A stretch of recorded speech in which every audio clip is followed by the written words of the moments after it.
Fala, galera! O cinema brasileiro, felizmente ou infelizmente, não tem hábito, não tem tradição em refilmagens. E até outro dia, também não tinha tradição em sequências. Mas aí, de repente, apareceram Opaí O2, Nosso Lar 2, Estômago 2, que mais? O Alto da Compadecida 2, Bruna Surfistinha 2.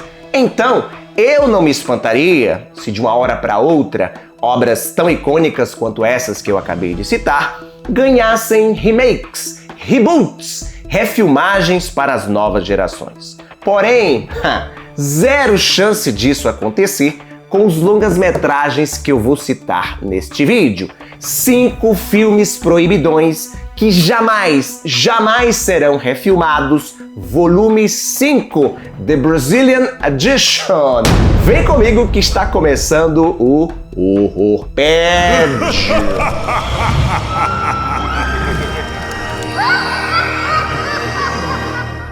Durante o regime militar que se instalou no Brasil, de 1964 a 1985, o país viveu um período sombrio.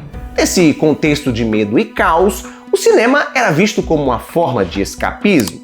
E pensando justamente em trazer um pouco de distração para o público que enfrentava essa dura realidade, algumas produções nacionais tentavam entregar um pacote completo, digamos assim, filmes que misturavam drama, comédia, aventura, suspense e putiarias. E putiaria é o que não vai faltar nesse vídeo, embora todos os longas-metragens citados também apresentem uma forte carga de perturbação, temas que podem disparar gatilhos. E ter esse conteúdo pesadão era necessário, foi pré-requisito para entrar na lista. Afinal de contas, este é um canal voltado para filmes de horror e não filmes de sacanagem. Se você me acompanha há algum tempo, já assistiu aos outros vídeos dessa série de proibidões, este aqui já é o volume número 5, tem uma noção do que lhe aguarda. Se você está chegando agora, assista por sua conta e risco. Inaugurando a lista na 5ª posição, Espelho de Carne, de 1985, longa-metragem baseado no texto teatral do dramaturgo Vicente Pereira. Na trama, Álvaro, interpretado pelo Denis Carvalho, arremata em um leilão um espelho que pertenceu ao Palácio dos Prazeres, um badalado bordel do Rio de Janeiro.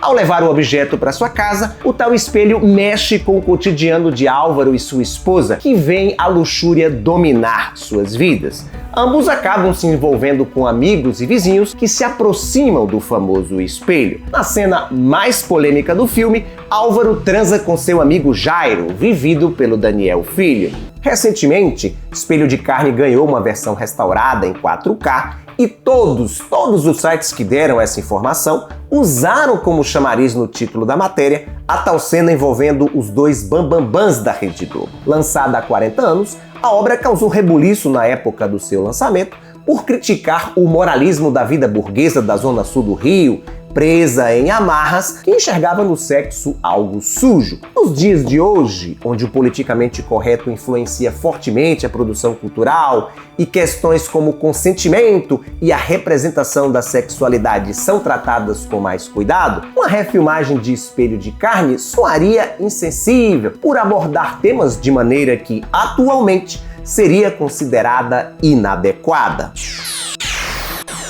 Baseado na peça homônima de Nelson Rodrigues, Os Sete Gatinhos, dirigido por Neville de Almeida, talvez seja um dos filmes mais ofensivos e degradantes do cinema mainstream brasileiro. Na trama, Noronha, interpretado por Lima Duarte, é um funcionário público, cidadão de bem, pai de 5 mulheres, que, no intuito de proporcionar uma vida de regalias para Silene, a filha caçula de 16 anos, Noronha prostitui as outras filhas. E pior, o patriarca nutre fantasias incestuosas por Silene, que ele acredita ainda ser virgem. Quando a moça é expulsa do colégio interno, acusada de matar a pauladas uma gata e seus filhotes, uma crise se instala na família de Noronha. Frequentemente lembrado como exemplo de uma suposta mediocridade do cinema nacional, Os Sete Gatinhos é de fato uma obra grosseira, porém é um filme honesto. Ser repulsivo, ser chulo, era mesmo a intenção do diretor Neville de Almeida, que desejava chocar o público com uma sátira de horror, uma coleção de cenas degradantes que expressassem a desintegração familiar e social. Lançado há mais de 40 anos, Os Sete Gatinhos continua impactante e uma hora dessas vai aparecer no quadro dos filmes mais perturbadores do planeta. Tem leite aí? Não tem.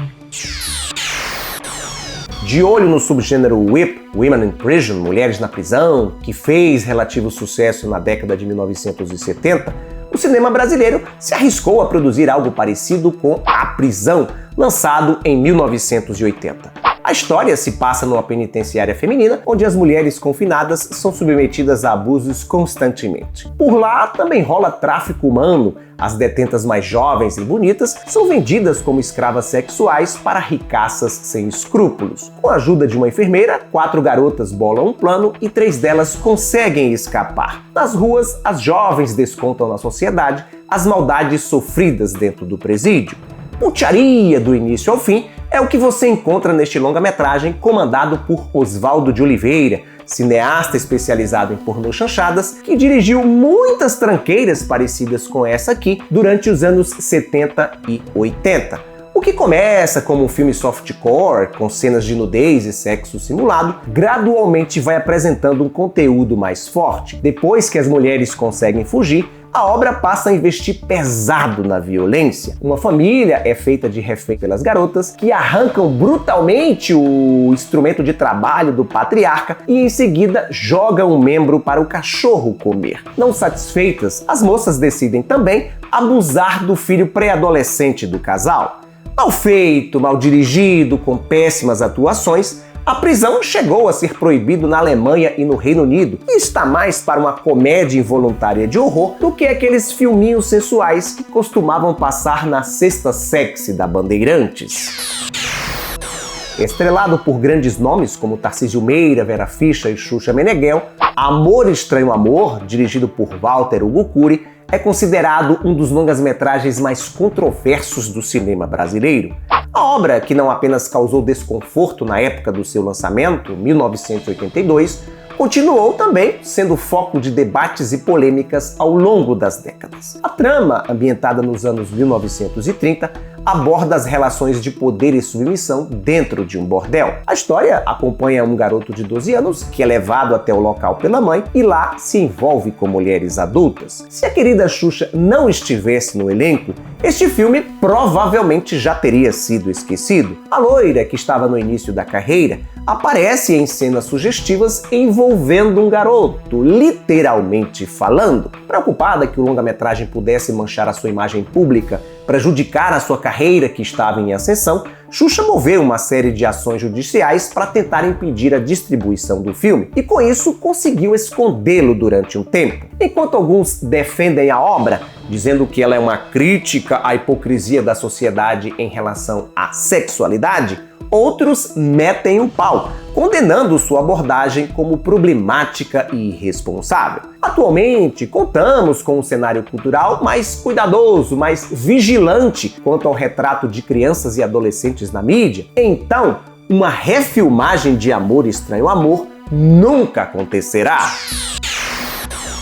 O Estatuto da Criança e do Adolescente só foi promulgado em 1990 e foi por isso que produções como Amor Estranho Amor e Promiscuidade, Os Pivetes de Kátia, o primeiro colocado da lista, conseguiram ser realizados. A tal Kátia do título é a esposa de Mauro, um jovem engenheiro que fica impotente após sofrer um acidente num terminal ferroviário. Kátia então vai buscar consolo num ancoradouro de barcos, onde vários meninos costumam pescar. Após conquistar a amizade deles, passa a ter relação com todos. A notícia de que uma loura boazuda anda dando geral pra galera se espalha e não demora em a moça se tornar a rainha dos baixinhos. Típico produto da boca do lixo paulista, Os Pivetes de Kátia não é só putaria. O longa-metragem também investe no arco dramático. Cansados de Mauro, Kátia e sua família bolam um plano para se livrar dele e abocanhar sua fortuna. Infelizmente, as coisas não saem como previstas. Reza a lenda que existe uma versão desse filme com 17 minutos a mais. Se o que sobrou aqui já é o suficiente para chocar,